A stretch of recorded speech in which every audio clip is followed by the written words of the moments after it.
Bienvenue à ce nouveau webinaire où ce mois-ci, on accueille Sacha qui va nous parler de la facturation électronique. On entend pas mal parler en ce moment. Il y a beaucoup de gens qui sont un peu perdus. Qu'est-ce que c'est? Qu'est-ce que je dois faire? Est-ce que je dois suivre les règles? Combien ça va me coûter encore? Donc, on va essayer de répondre à vos questions. Et comme d'habitude, quand on a un invité, on commence par 10 questions. Donc, Sacha, je vais te poser 10 questions. C'est A ou B. Il n'y a Ok, pas de Ah ouais, mais dans ta situation. Non. La loi, c'est la loi. C'est A ou B. ok, très bien. Bonjour à tous aussi, tous ceux qui nous écouteront. Premier. Allez, Café ou thé. café. Deuxième. Un bureau parfaitement rangé ou un bazar organisé. Un bureau parfaitement rangé. On est comptable Euh. ici. Troisième. Beyoncé ou Rihanna. Rihanna, Rihanna. Euh, Excel ou logiciel de gestion. On va rester sur Excel pour l'instant. Oh. Un tableau de bord en temps réel ou un reporting mensuel. Euh, Tableau de bord en temps réel, c'est sympa. Double écran ou écran ultra large. Écran ultra large si j'en avais les moyens, mais pour l'instant, ce sera du double écran. L'argent, ça faisait pas partie des options. Euh, Gérer la compta d'une TPE ou gérer la compta d'une grosse boîte. Gérer la compta d'une TPE de mon côté. Automatiser au maximum ou garder une validation humaine. Automatisé au maximum. Musique en travaillant ou silence absolu. Tout dépend de ce qu'il y a à faire, mais on va garder la musique en travaillant pour l'instant. Et la dernière, accompagnement par un expert ou autonomie avec les outils en termes de compta. Accompagnement par un expert. Accompagnement. Il veut garder son boulot, hein. Eh oui, quand même, on est obligé. L'automatisation, déjà, je suis d'accord. Alors, faut me laisser tranquille. Déjà beaucoup. Je ne m'y attendais pas à celle-là. Donc, je te laisse prendre les règles. Cette Allez. fois-ci, on va avoir une période de présentation, puis les questions après. N'hésitez pas à poser les questions dans le chat, même pendant la présentation. Moi, je les note et on les adressera par la suite. Alors, bah, en tout cas, bonjour à tous et à toutes qui vont nous écouter. Moi, je suis Sacha. Je suis fraîchement arrivé dans la communauté UpConnect. Donc de mon côté, j'ai discuté un petit peu avec Ali au préalable. Je me suis présenté aussi sur le salon et le but en fait de cette présentation, c'est, au part de mon profil que je vais vous expliquer rapidement, de vous présenter, la réforme de la facturation électronique et comprendre vraiment ce que ça va impliquer pour vous, communauté de micro-entrepreneurs pour une grande partie de nos auditeurs. Donc moi, je suis Sacha, je suis, un ancien, gestionnaire de patrimoine. Même si je suis assez jeune, j'ai eu, mon diplôme de master déjà il y a quelques années dans un établissement prestigieux. J'ai travaillé aussi, un petit peu, enfin un petit peu, je vous dis ça un petit peu, mais j'ai travaillé, 4-5 ans, en banque privée. Donc j'ai vu pas mal de clientèles, différentes et ça m'a permis de consolider mon choix en fait, de basculer sur, la comptabilité et mon souhait de devenir expert comptable. Donc là, je suis en pleine réorientation, en train de terminer ces études-là. Donc j'approche, tout juste, l'expertise comptable. Donc il est important pour moi aussi de prendre en main directement des éléments de la profession et c'est pour ça que j'ai gentiment, accepté et discuté avec, Ali pour vous présenter cet événement-là. Donc voici pour la première slide.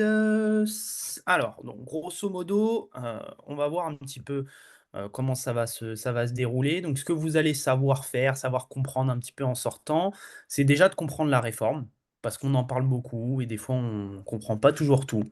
On va comprendre ce que c'est une facture électronique, on va essayer de comprendre aussi pourquoi l'État il y tient autant en fait. Tout ce qui va être calendrier, date, et cetera, on va voir ça ensemble.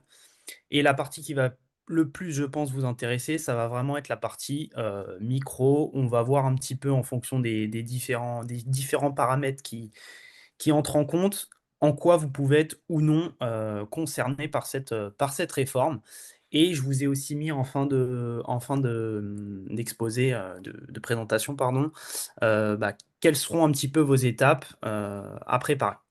Il y a un principe quand même que je veux vous mettre en garde, au préalable, c'est qu'on va toujours, au long de ces échanges et quand je vais discuter, avec vous, c'est qu'on va toujours séparer ce qui va relever du fiscal de ce qui va relever de l'opérationnel et c'est souvent quand on mélange les 2 qu'on se perd.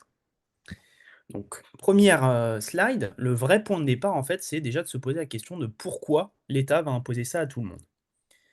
Et c'est là qu'on va comprendre que tout va devenir en fait logique. Donc le chiffre que je vous ai mis à gauche là, les 9,6 milliards d'euros, c'est l'écart de TVA en France sur une seule année. Donc bien sûr, c'est des statistiques, hein, c'est pas le chiffre purement exact, mais on s'en approche vraiment pas loin et en fait, c'est la différence que l'État va théoriquement encaisser et ce qu'elle encaisse réellement. Donc vous voyez que c'est quand même un chiffre qui est assez important.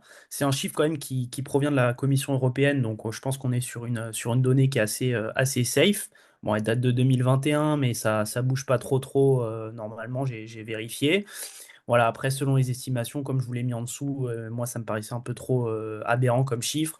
On peut monter à 20-25 milliards, mais après, il faut rester dans le raisonnable. Déjà, c'est des montants qui sont assez astronomiques, donc voilà.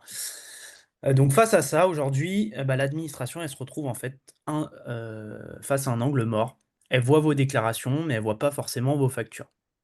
Elle contrôle la déclaration par rapport à d'autres déclarations et la réforme, en fait, elle va venir changer ça, dans le sens où comme les factures vont circuler dans un circuit qui va être encadré, bah, l'administration, par le biais de cette réforme de facturation électronique, va avoir la visibilité sur vos flux de factures émises et reçues et donc et bah, ils auront, une visibilité qui sera quasi totale.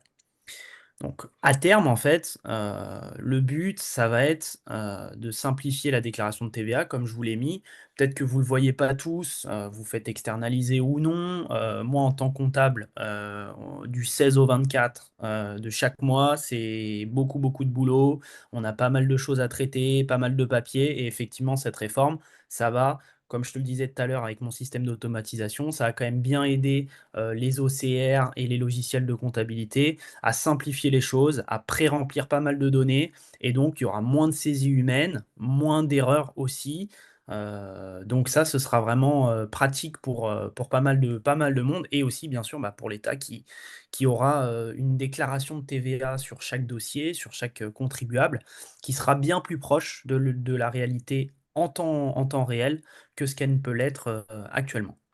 Ça permet aussi de lutter contre la fraude, donc on s'en doute aussi et donc comme je vous l'ai dit, de connaître l'économie, en temps réel et c'est pas une réforme qui est comptable, hein. C'est vraiment un dispositif de contrôle fiscal qui va passer par les différents outils, qui soient, des logiciels de compta ou pas forcément. Mais c'est vraiment en fait le format, électronique de cette facture qui va être compréhensible par tous et surtout par tous les logiciels, divers et variés. Hop, alors, donc c'est ce que je vous dis, ça permet de faire cette petite transition. En fait, les factures, c'est pas, une facture, ce que je vous disais, c'est pas une facture Word, PDF, des papiers scannés et cetera. Ce qu'il va falloir que ça soit avec cette facturation électronique, c'est vraiment un fichier qui va être structuré. Les données, vont être lisibles par la machine. En fait, il va y avoir des métadonnées derrière ces dossiers-là. C'est ce qui va permettre vraiment de comprendre, par l'informatique tout ça et surtout que la DGFiP, soit en mesure de transmettre et de recevoir par les plateformes agréées.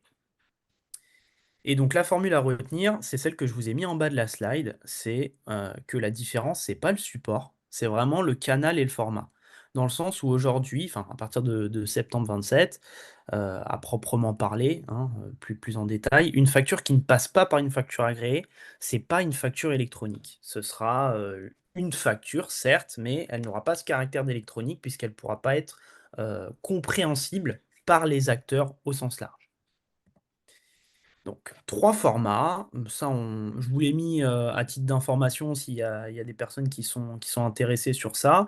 Mais grosso modo, il n'y en a qu'un seul qui va nous concerner. Là, c'est toute la partie technique, donc les différents formats de factures qu'on peut croiser, nous, dans nos logiciels, de la facture X, de l'UBL et du CWI.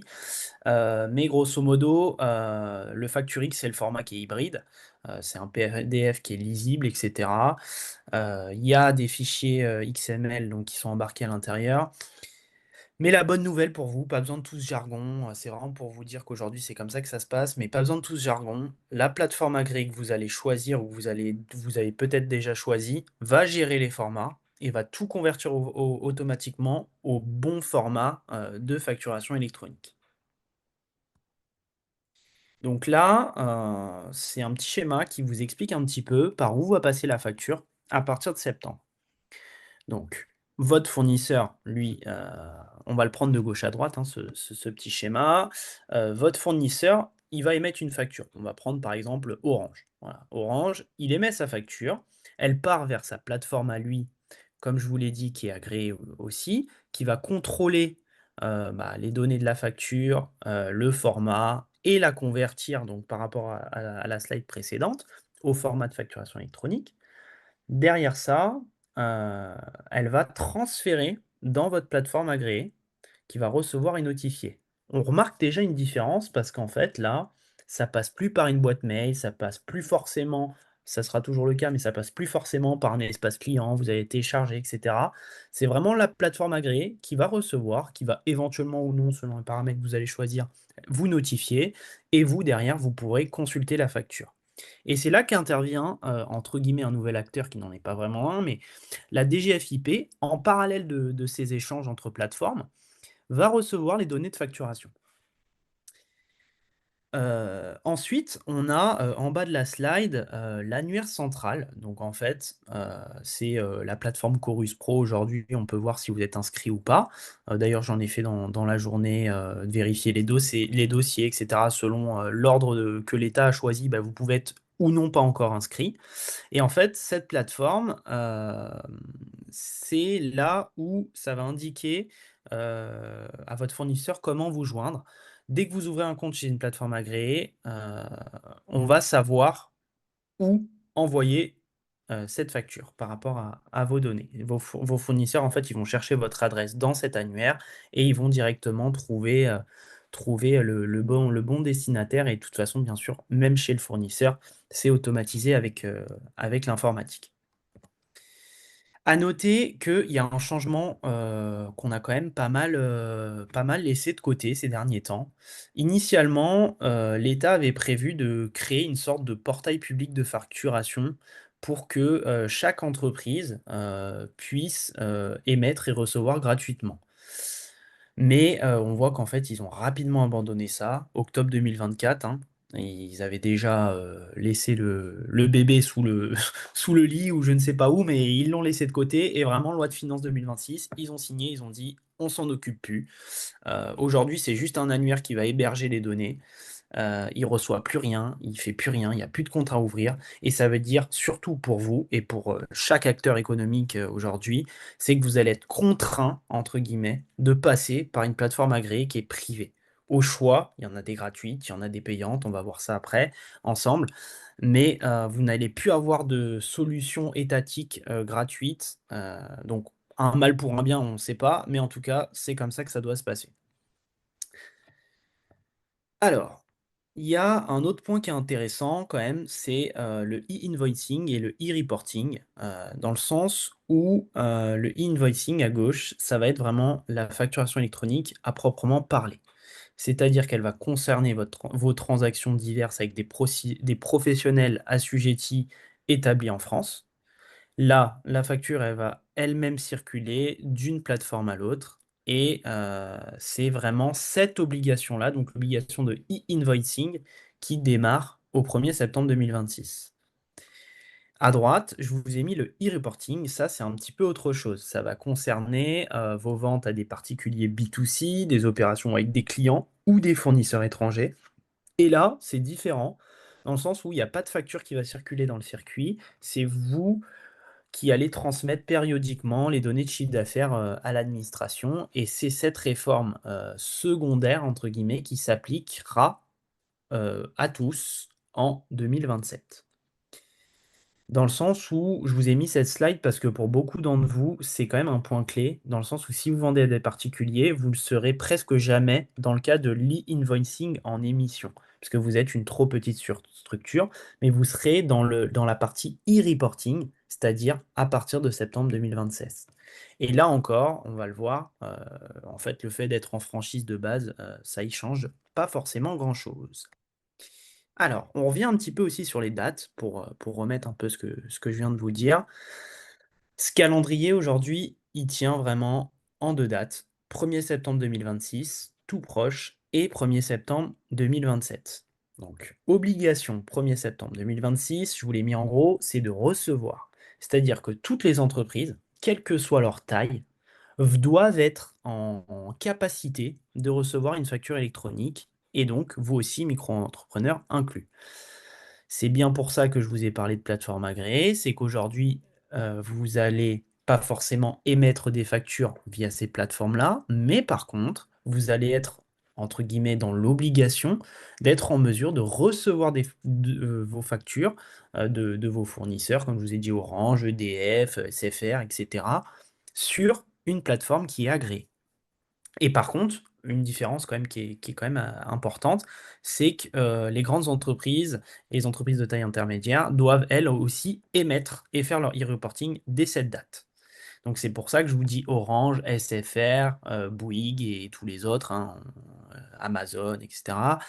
Eux, ils ont dès 1er septembre 2026, dès qu'on dépasse une certaine taille, on est aussi obligé de recevoir et d'émettre des factures électroniques au bon format.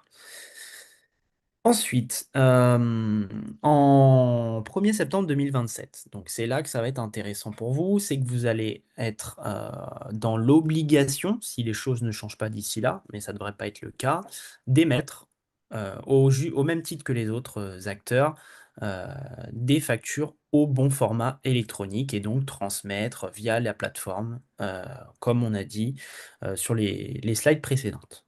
Aujourd'hui, on est en juillet 2026, donc en fait, c'est pas pour vous stresser, mais il reste quand même 6 semaines avant la première échéance. Donc, faut que vous regardez de votre côté si vous avez d'ores et déjà externalisé les choses, si vous avez eu des échos sur la plateforme, agréée ou non. Donc ça, c'est vraiment un point qu'il va falloir que vous ayez en tête. Hop, la petite souris qui dérange. Et donc, qui est concerné exactement? Bah, c'est simple, comme je vous l'ai dit, c'est toutes les entreprises assujetties à la TVA et établies en France, y compris et sans ambiguïté, donc c'est là le point que j'aurais pu mettre en gras, les micro-entrepreneurs en franchise de base de TVA. Ceux qui ne facturent qu'à des particuliers et ceux qui n'ont aucun salarié et aucun fournisseur professionnel identifié. À droite, ce qui va sortir du champ de l'e-invoicing, ça va être, les ventes aux particuliers, qu'est-ce que je vous ai mis d'autre? Les opérations avec l'étranger, les cotisations URSSAF et la CFE, c'est pas vraiment en fait, des factures. Et la phrase que je vous ai mis en bas, parce qu'en fait c'est la plus importante, limite des 20 minutes, dans le sens où franchise de base ne veut pas dire que vous n'êtes pas assujetti. Dans le sens où vous ne facturez peut-être pas la TVA, mais juridiquement parlant, vous restez, une personnalité assujettie et c'est vraiment ce point-là du statut qui va déclencher, la réforme et surtout le fait que cette réforme, elle s'applique aussi dans votre cas. Donc, on a vu déjà un petit peu, et je vous ai dégrossi les choses. Là, on va vraiment essayer de faire un focus sur, la micro-entreprise. Comme je vous l'ai dit, le régime fiscal, c'est pas le critère, c'est vraiment, le fait d'être juridiquement un assujetti. Donc, le raisonnement qui trompe pas mal de monde, c'est le suivant. On se dit souvent: «En micro, je déduis pas mes charges, j'ai pas de facture entrante à traiter, donc l'obligation de réception, je m'en fiche, ça me concerne pas». Et ben, en fait, ça mélange, 2 logiques quand même qui sont, heu, assez, dépendantes, totalement indépendantes, pardon. Donc le raisonnement, il part d'une observation qui est parfaitement juste. En micro BIC ou en micro BNC, quel que soit le statut, le bénéfice il est calculé avec un abattement forfaitaire. Aucune facture d'achat viendra modifier votre résultat imposable, quel que soit le montant. Là-dessus, on est tous d'accord, il n'y a pas de débat. Par contre, le problème, en fait, il est dans le donc. Le champ de la réforme n'a jamais été défini par votre capacité à déduire des charges, il est défini par votre statut d'assujetti à la TVA, comme je vous l'ai dit tout à l'heure. Ne rien déduire ne vous fait pas sortir du champ parce que la déduction n'a jamais été le critère. Alors, tac. Donc là, je vous ai distingué les régimes pour que ce soit plus clair, plus parlant. Donc à gauche, vous avez le régime d'imposition, micro-BIC, micro-BNC. Ça détermine en fait comment votre bénéfice imposable il est calculé, qu'on ait un abattement de forfaitaire et pas de charge réelle. Ça détermine strictement rien du champ d'application de la facturation électronique, on est d'accord. À droite, le statut au regard de la TVA, c'est-à-dire que vous êtes assujetti, même en franchise en base, dès lors que vous exercez une activité économique de manière indépendante. Et donc c'est le cas de tout micro-entrepreneur. La franchise en base, elle, elle vous retire pas le statut, elle vous en dispense, en fait. C'est ça la vraie différence et c'est donc ce statut qui déclenche la réforme. Alors, un petit cas pratique, qui peut être sympa, c'est, on se dit: «J'ai pas de facture entrante». Donc là, on se dit que, qu'est-ce que j'avais mis? Regardons de plus près. Donc logiciel de facturation, hébergement web, nom de domaine, RC Pro, et cetera. Là, c'est des exemples, en fait, que je vous ai mis.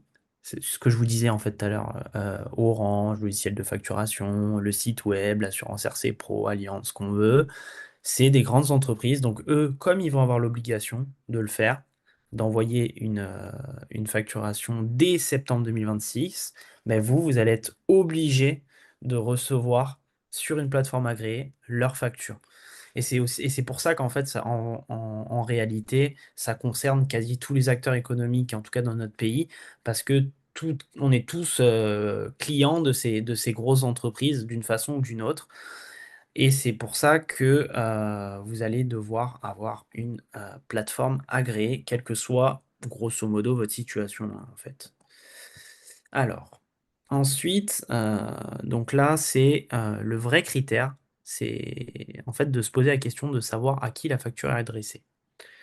Dans le sens où, pour vous, il y a une vraie distinction à faire si la facture est au nom personnel.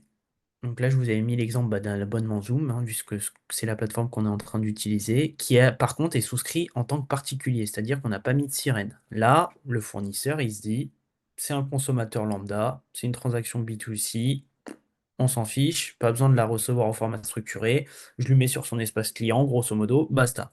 À l'inverse, vous avez mis le nom de votre entreprise, même si parfois c'est votre propre nom. Il y a écrit EI, Monsieur Untel, avec le sirène du coup. Et ben là, le fournisseur, il vous voit comme un professionnel. Donc, c'est parti, on entre dans le champ de la réforme, on envoie au format structuré sur la plateforme agréée. Voilà. C'est vraiment dans ce cas-là, en fait, où vous, dans votre cas, selon l'enregistrement que vous avez fait sur les différents sites, etc., si c'est à caractère personnel ou à caractère professionnel, que cette réforme de facturation électronique va pouvoir vous être concernée. Et ça va peut-être même, des fois, vous permettre de vous poser la question de se dire, ah ouais, mais chez Orange, je suis enregistré comme ça, alors qu'en fait, sur mon assurance pro, et bah là, par contre, je reçois la facturation électronique. Il faut que je fasse un truc parce que ce serait bien que j'ai les deux bah, dans le même format, quoi. Donc là, vraiment, c'est le critère clé pour se dire si je vais devoir ou non recevoir une facture au bon format. Donc, par contre, un petit point fiscal qui quand même est important pour vous rassurer aussi, c'est que dans le sens où d'un point de vue imposition, ça va rien vous changer, mais vraiment rien, que ce soit sur le montant ou sur le calcul, ça change rien. Résultat imposable, il change pas. Cotisation URSSAF, comme je vous l'ai dit plus haut, c'est pas dans le champ. La CFE, pareil, c'est un avis d'imposition, c'est pas une facture. Simplement, cette réforme, ils ne cherchent pas à faire, des mesures fiscales. C'est vraiment pour la praticité, et aussi l'évolution de nos façons de travailler en France.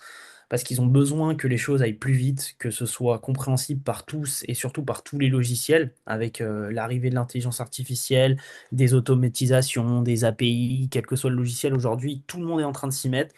Et cette facturation électronique va aussi grandement accélérer les choses, va permettre par les OCR de comprendre instantanément la facture sans aucune erreur parce qu'il y a toutes les métadonnées derrière qui sont enregistrées. Donc vraiment, c'est une mesure qui est purement opérationnelle.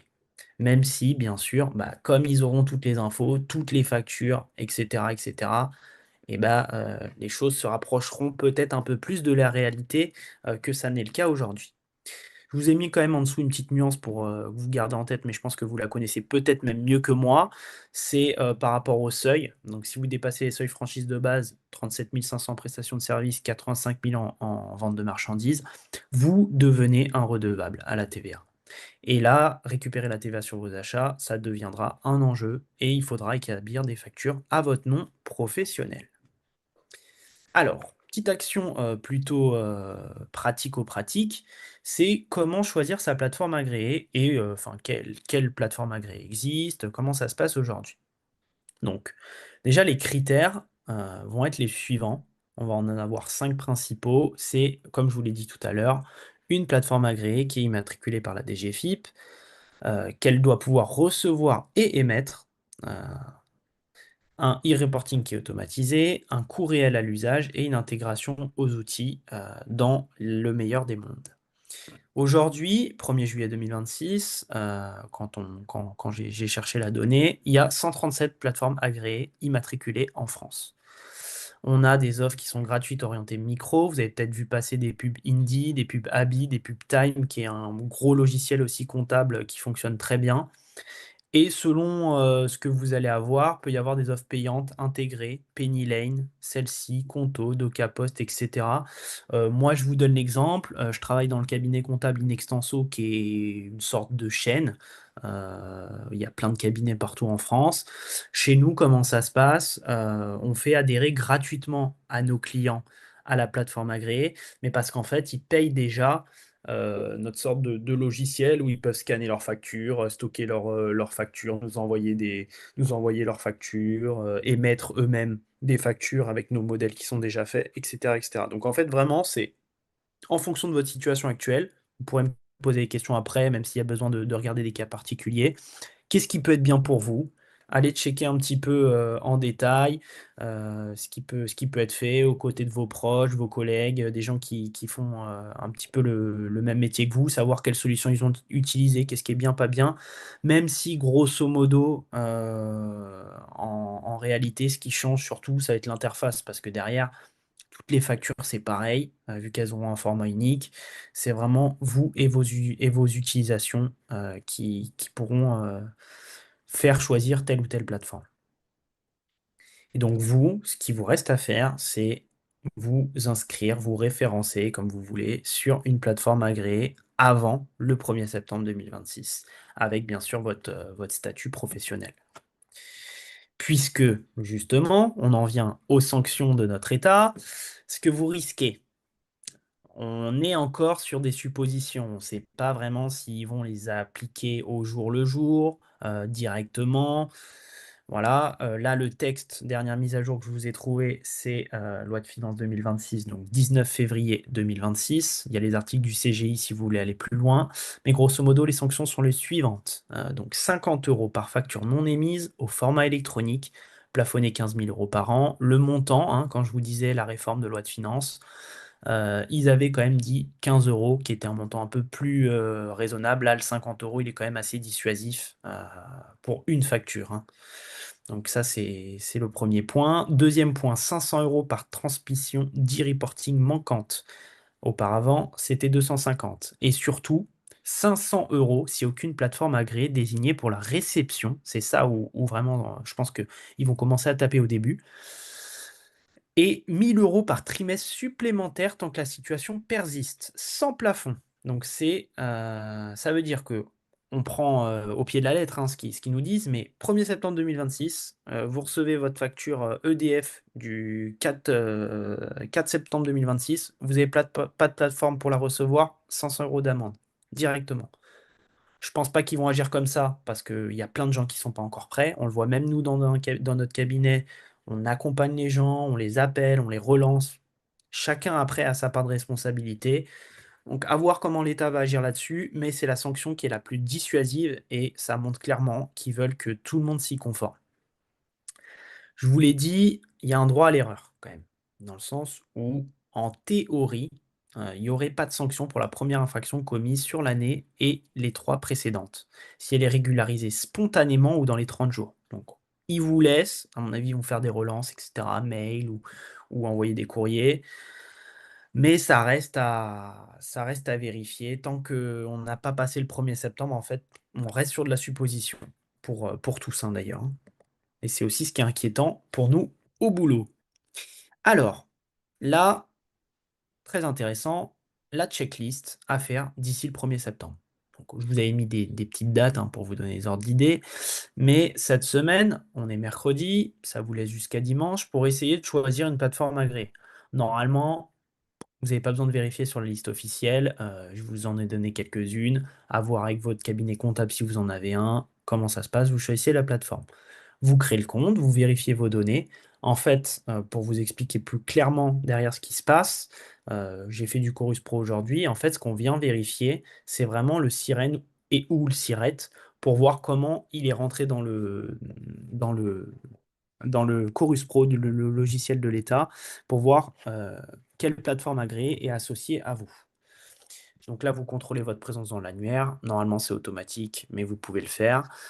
Ou vous me demandez, hein, moi je peux checker ça aussi de mon côté. Vous communiquez une adresse de facturation au fournisseur et au client pro, et c'est ce que je vous disais, elle repose sur une sirène, sur votre sirène. En fait, c'est pas un format mail, c'est pas un format, c'est vraiment une base de sirène, et c'est dans votre plateforme agréée, vous allez avoir une adresse.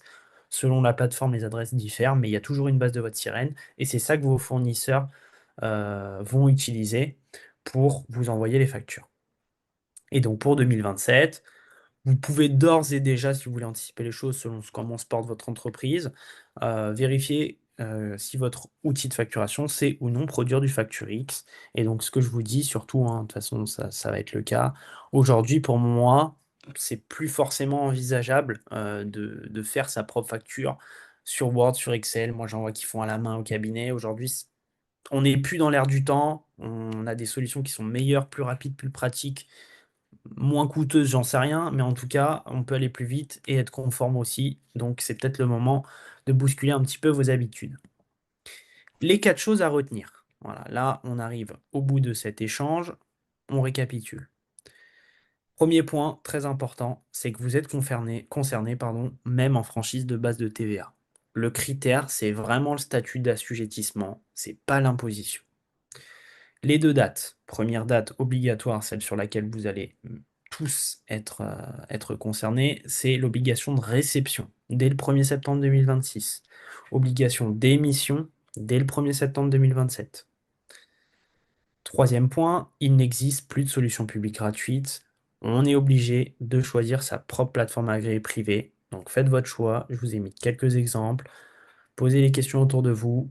Il y a du choix, c'est grosso modo l'interface qui change et les services associés, mais il y a de quoi faire et de toute façon, vous allez être obligé de le faire.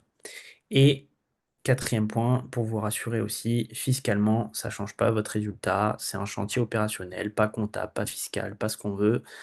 C'est vraiment une mesure pour faire accélérer les choses. Voilà pour cette petite présentation. On peut passer aux questions, Alice, si tu as noté des questions dans le chat? Et merci pour ta présentation, c'est beaucoup plus clair.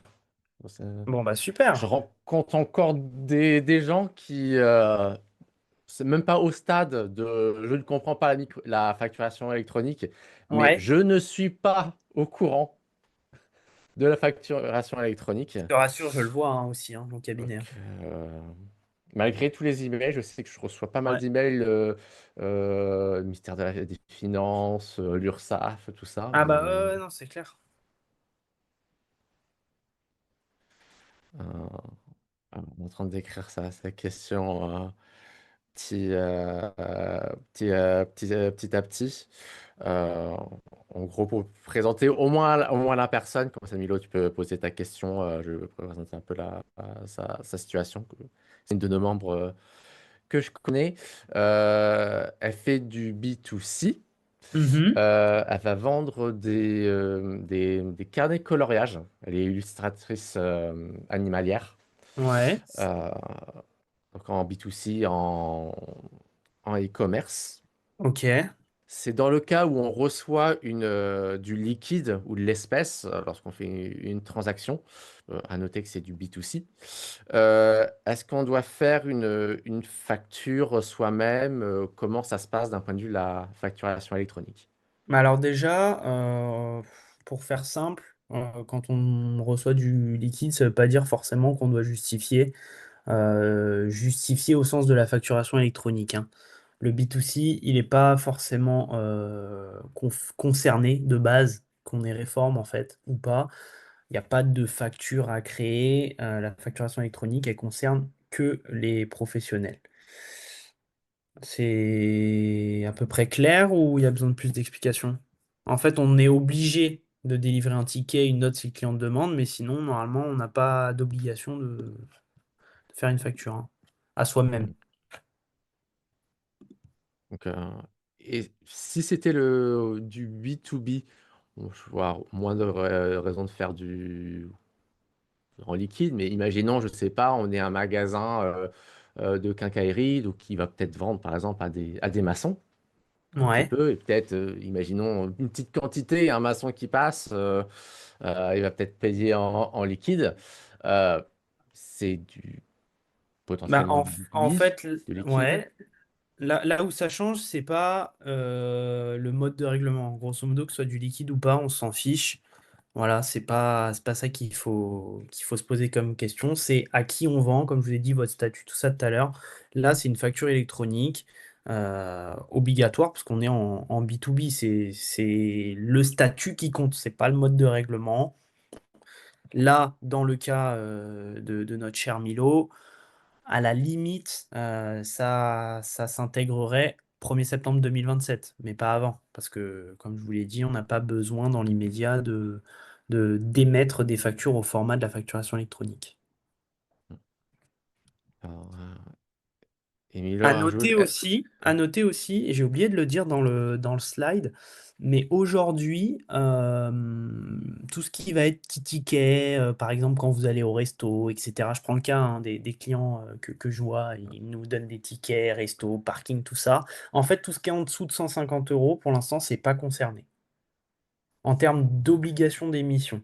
C'est-à-dire que je prends par exemple le fournisseur Ulysse Escota, donc télépéage.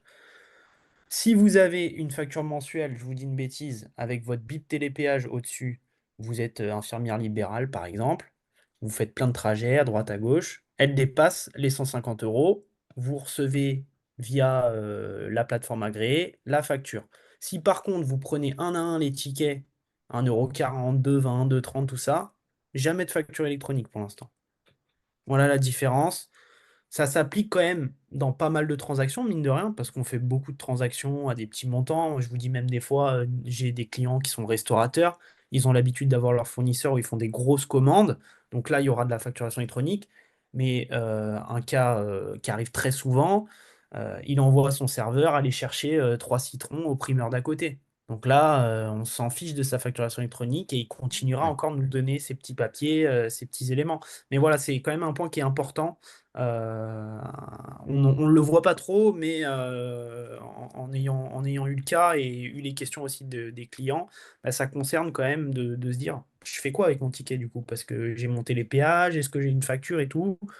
Le plus simple, c'est juste de laisser les choses faire, d'attendre de voir comment ça se passe, mais d'être prêt. Voilà.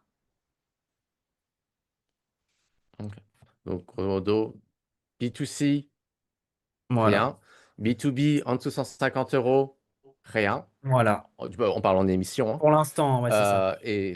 Et au-dessus de 150 euros, bah là, il faut faire C'est ça. une facture électronique. Électronique, Qui c'est suit ça. la. Ok.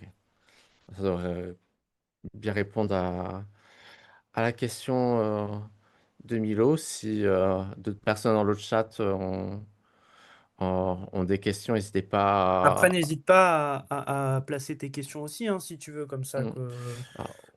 Ah, juste une clarification que je voulais demander, euh, surtout pour les personnes. Il est impossible de faire de la facturation électronique sans logiciel de facturation. Aujourd'hui, oui, c'est le cas. C'est impossible de le faire parce que comme je l'ai expliqué, il faut un format spécifique et c'est pour ça qu'on force, entre guillemets, la main à dire passer par des logiciels de facturation parce que justement, aujourd'hui, c'est pas obligatoire, donc on s'en fiche. Mais demain, pas mal d'entreprises en France font des factures de plus de 150 euros. Donc, quand vous allez être obligé de faire une facture, même vous êtes un artisan, vous faites des petits devis chez les grands-mères à droite à gauche, les 200 euros, il faudra quand même faire une facturation électronique, même si la grand-mère n'en a rien à faire. Vous, dans votre cas, ça va être obligé, parce que toutes les factures auront ce format-là. Après, le destinataire, ça change, bien sûr, en fonction de réception ou pas, mais le format sera uniformisé. Ok. Je pense que c'est quelque chose que j'ai pas mal vu en ligne. euh, des, des gens qui voulaient pas nécessairement ou qui savaient pas trop s'ils devaient s'inscrire à une plateforme, mais au moins c'est clair. Il faut Voilà. s'inscrire à une Il faut plateforme. s'inscrire à une plateforme. Lien Je vous ai affilié donné des ci-dessous. petits exemples. Voilà. Moi, il n'y a Il n'y en pas a pas. il y a pas de collaboration commerciale. C'est vraiment au libre choix. Si besoin de conseils, on regarde ensemble aussi. Moi, je vous dis, je ne les connais pas toutes, hein. C'est pareil, il faut des accès après pour voir en détail comment ça se passe. N'hésitez pas même à poser vos questions à l'IA un peu si vous en utilisez un petit peu. Moi, je suis dans telle situation. Ils connaissent un peu déjà vos profils avec la mémoire. Quelle plateforme peut être sympa pour moi, cohérente, gratuite, payante. Voilà, c'est aujourd'hui, il faut faire avec les outils dont on dispose aussi, hein. Je ne l'ai pas encore fait personnellement, mais des recherches que j'ai fait, c'est très rapide. Une fois qu'on, moi j'ai déjà une plateforme, et une fois qu'on a la plateforme, activer la facturation électronique, ça a l'air d'être l'histoire de 5 10 minutes, Mm. et pas 5 10 minutes complexes Oui, oui, c'est à ça. lire des contrats. C'est ça, vous Donc signez un il y a mandat, vous donnez les éléments clés, le sirène, le nom de la boîte, etc., les éléments classiques, quoi. Et après, ça se fait tout seul, hein. Vous recevez un mail de confirmation et des codes d'accès, basta, hein. D'autres moi petites j'ai questions dans le chat? Non, c'est bon? euh, Dis-moi. non, ça a l'air d'être bon. Euh, on a un peu de décalage, mais pas. Euh, rien d'autre, donc je pense que c'est bon. Ok, bah Euh, nickel. Merci pour cette présentation et pour Bah, avec m'avoir plaisir, un peu hein. éclairé sur encore une loi, cher. Voilà. Ah, chère Euh, France. ah. Bientôt, va falloir aussi dire à quelle heure on s'est levé. Ah, Ouais, presque. trop Bah, de tard. toute façon, c'est du Euh, pistage, hein. Enfin, je peux pas le dire comme ça parce que c'est pas honnête et j'ai pas tous les tenants et aboutissants. Mais pour moi, ça reste du pistage, hein, indirectement. le, alors oui, le live sera sur la chaîne. Peut-être pas dans les prochains jours, mais très rapidement. Et je ne sais pas si tu pourrais répondre à cette question, mais plutôt, tu as parlé bah, de métadonnées, avec les API et tout ça. Est-ce que peut-être tu as entendu parler notamment bah, de projets bah, qui allaient utiliser ça? Parce que je suppose que du coup, bon, notamment on parle beaucoup d'IA. Bon, l'IA, en théorie, pouvait déjà lire grosses quantités d'informations et si on lui donnait tous les PDF, tout ça, bon, il aurait pu Mhm. analyser. Mais là, avec les métadonnées, c'est donné, c'est du gâteau pour l'IA. C'est Est-ce que, ça. d'un point de vue, est-ce que tu penses que d'un point de vue API, d'un point de vue technologie, est-ce que ça va pouvoir créer en fait de nouvelles utilisations, peut-être par exemple pour de l'analyse comptable, ce genre de Ouais. choses? Bah, alors, pour te répondre, déjà, si tu veux, je peux t'expliquer aujourd'hui comment ça se passe quand on reçoit une facture? Donc, selon votre prestataire comptable, plateforme, etc. que vous utilisez, je vous dis une bêtise, on prend une facture, vous la scannez avec votre téléphone, vous envoyez le PDF, etc. Ça, premièrement, comment ça se passe? Donc, dans un cabinet, ça passe dans un logiciel et ça va dans ce qu'on appelle un OCR. Donc, un OCR, selon les logiciels, ils vont avoir des noms différents, mais le principe de base, c'est l'OCR.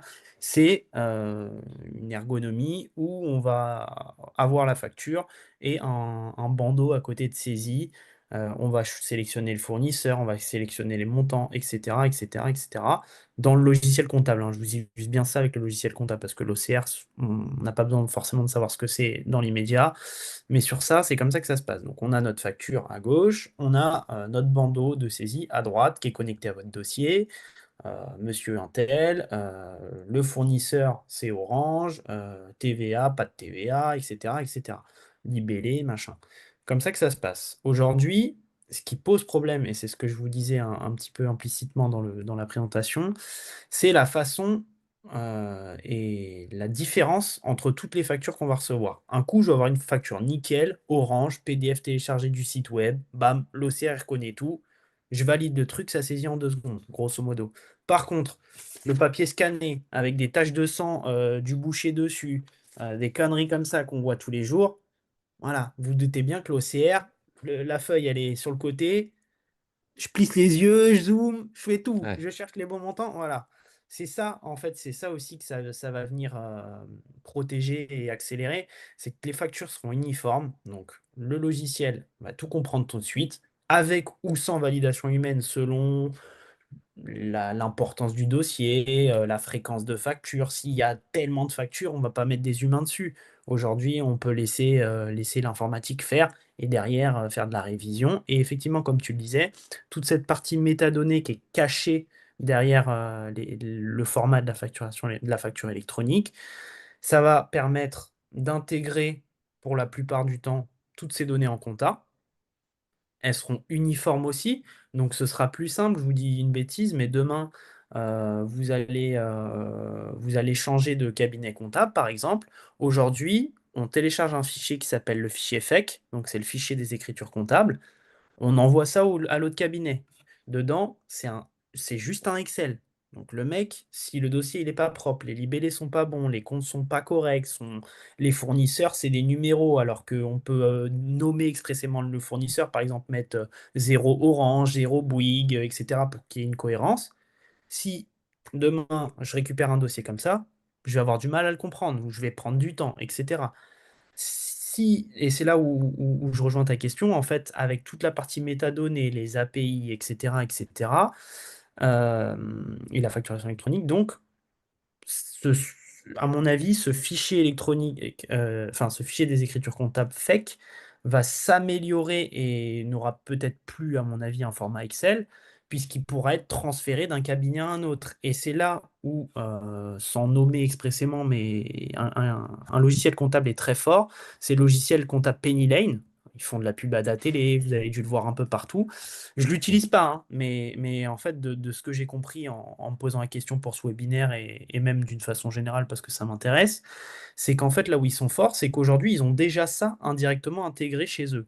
Donc aujourd'hui, je suis client d'un cabinet, je suis un artisan, je suis plombier par exemple, je suis client d'un cabinet, je travaille à Nancy, il est prestataire, enfin, il travaille sur Penny Lane, mon cabinet.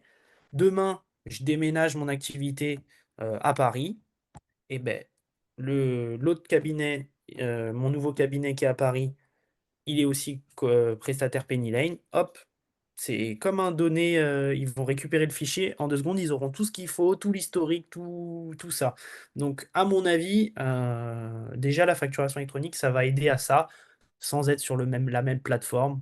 Penny Lane à Penny Lane, normal que ce soit facile, j'ai envie de vous dire, et tant mieux. Mais demain, Penny Lane à full, Penny Lane à quadra, Penny Lane à ACD, etc. Ou dans un autre sens, hein, bien sûr. Mais ce sera déjà plus compréhensible et donc le boulot ira plus vite pour tout le monde derrière. Ok.